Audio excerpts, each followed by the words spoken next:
서울의 지하철 요금이 2025년 상반기에 이제 150원 가량 인상하는 걸로 얘기가 되고 있답니다.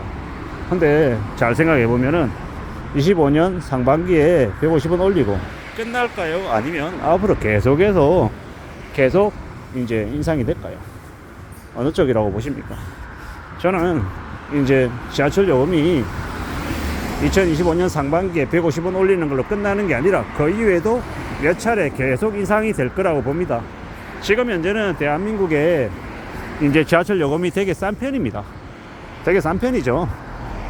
1,400원에서 시작하니까 상대적으로 다른 선진국들에 비해서는 많이 쌉니다. 근데 이게 이 시작점은 1,400원 혹은 뭐 한 1,500원, 1,600원 이 정도에서 시작하고 이제 앞으로는요, 이 거리별로 해서 가격이 이제 무진장 올라갈 겁니다. 누구처럼요? 이웃나라 일본처럼 이제 되게 빡빡해지는 거죠. 왜 사람들이 왜 이제 일본이라고 하는 나라에서 자전거를 많이 타고 다니겠습니까? 자전거를 많이 타고 다니는 일본을 뭐 자전거의 나라다 어쩐다라고 얘기하는데 그 잘 생각해 보면 뭐다?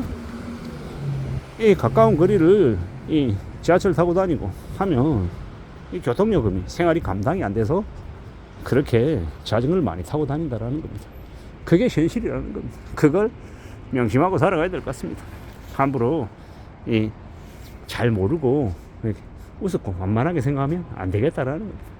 살아가는 현실이 무지하게 어렵다라는 거, 무지하게 빡빡하다라는 걸 인정하고 살아가야 됩니다. 그게 더욱더 요구되는 게 언제다? 앞으로의 시대다라는 겁니다. 지금 우리는 언제든 더 힘들고 더 힘겨운 일들을 겪게 되어 있습니다. 더 어렵다라는 거, 더 인정하고 더 이제 명심하고 살아가야 된다라는 거죠. 빡빡하다라는 걸 이제 우리는 앞으로 받아들여야 되는 거죠.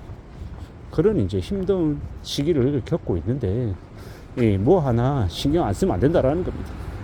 이제는요, 전기세 쓰는 것도 전기료 절감하기 위한 방법도 신경 써야 되고, 가스 어떻게 아껴야 될지도 신경 써야 되고, 대중교통비 아끼는 것도 생각해야 되고, 밥값 아끼는 것도 생각해야 되고, 이제 신발이나 의류나 뭐 이런 거 아끼는 것도 생각해야 되고, 주거비용 아끼는 것도 생각해야 되고, 모든 것들을 다 통틀어서 이제 어떻게 해야 아낄 수 있을지에 대한 궁리를 해야 되는 시대다라는 겁니다. 왜 그렇게 해야 된다?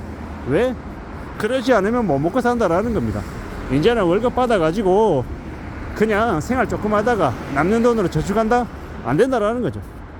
월급 받아서 쓰다 보면은 그냥 돈 다 쓰고 마이너스 돼서 남는 게 없는, 되려 돈이 모자라는 시대가 시작된다라고 봐야 됩니다.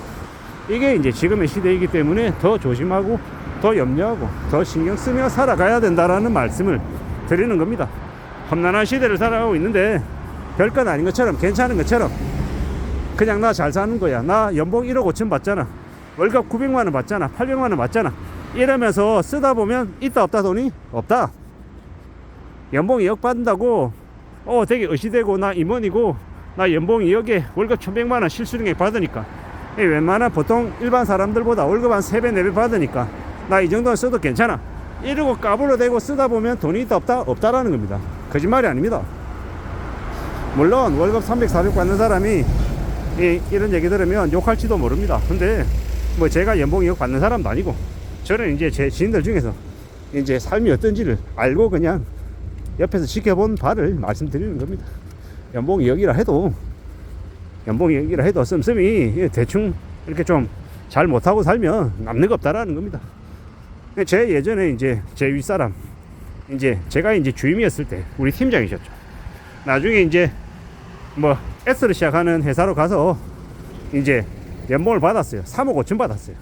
근데 연봉 3억 5천 받으면, 이야, 연봉 3억 5천 받으면은 되게 월급도 많고 되게 부자가 되겠다라고 생각했는데 그렇지 않더라고요. 참 희한했습니다. 아니, 연봉을 3억 5천 받는데 왜 씀씀이가 왜 저러지? 집은 왜 저기에 살지? 라고 이해가 안 될 정도로, 물론 이 지역을 폄하하는 건 절대 아니고요, 3분에 사시고 되게 오래된 아파트에 사셨거든요. 그리고 차도 되게 후진 거 타고 다니고, 근데 돈이 없대요. 아니, 어떻게 그렇게 돈이 없지? 이해가 안 되는 거예요, 제가 생각할 때는. 근데 지나고 보니까, 제가 이제 나이를 좀 먹고 보니까 이게 조금 이해가 되더라고요. 애들 밑에 들어가는 돈이 장난이 아니구나. 연봉 1억인 사람은 연봉 1억에 맞춰서, 연봉 3억인 사람은 연봉 3억에 맞춰서 이제 애들 학비를 쓰는구나. 그러다 보니까 돈이 그렇게 많이 들어가나 보다, 뭐 이런 이해가 되더라고요. 제가 예전에 모셨던 저희 이제 임원 전무가 그런 얘기를 하더라고요.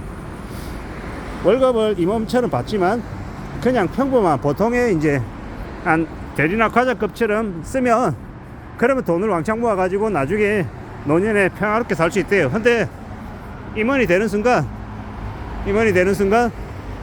그렇게 씀씀이를 줄일 수 있는 사람은 정말 몇 안 된다고 얘기하더라고요. 믿기 어려웠지만 그게 현실이랍니다. 앞으로 살아가는 삶, 현실 이런 것들을 잘 궁리해 보건데 절대로 쉽지 않다라는 거. 그래서 좀 더 신경 써야 되고 좀 더 명심해야 될 것 같다라는 겁니다. 잘 생각하고 잘 따져보면서 살아갈 궁리를 해야겠죠.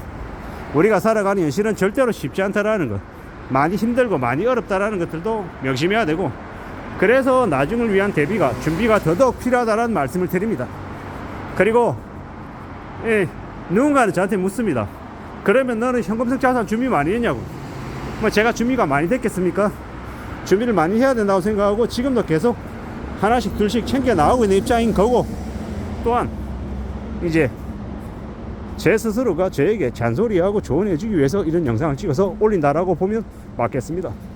누군가가 저에게 이와 유사한 얘기를 해줬으면 좋겠다라고 생각하고 있는데 해주는 사람이 없어서 제가 나서서 제가 제 자신에게 이런 얘기를 하는 거다 라고 보면 맞다라는 겁니다. 살아가는 지금의 시대, 우리가 살아가는 이 현실 속에서 쓴 얘기를 해주는 사람이 생각보다 많지 않더라. 그러다 보니까 내가 내 스스로에게 이런 얘기를 한다, 이렇게 보면 되겠습니다. 참 살다 보면 여러 가지 일들을 많이 겪습니다. 생각지도 못한 일들을 말입니다. 근데 그 일이 갑자기 툭 하고 터지면 이 해결할 기미가 안 생기고 되게 난감하고 되게 어려워하는 일들이 많습니다. 그런 것을 극복하고 견뎌내기 위해서 어떻게 해야 되겠습니까? 미리 준비해야 된다라는 거죠. 안전하게 미리 준비해 놓고 살아가야 된다라는 말씀을 드립니다. 그래야 삶이 지켜지겠다라고 보는 겁니다. 살아가는 지금의 시대, 우리는 언제든 안전하고 안심하게 살고 싶어 합니다. 그러기 위해서 필요한 게 뭡니까? 건금절약하고 미리 나중을 대비해 놓는 거, 준비해 놓는 거다라는 말씀을 드립니다. 살아가는 현실이 무인정 어렵고 빡세고 난감하다. 그래서 그럴수록 더욱더 심사숙고하고 우리 자신을 되돌아보고 건금절약하면서 돈 모아놓자라는 겁니다. 그래야 나중에 쓸 일이 생길 때 마음 놓고 쓴다라는 말씀을 드립니다. 이상입니다.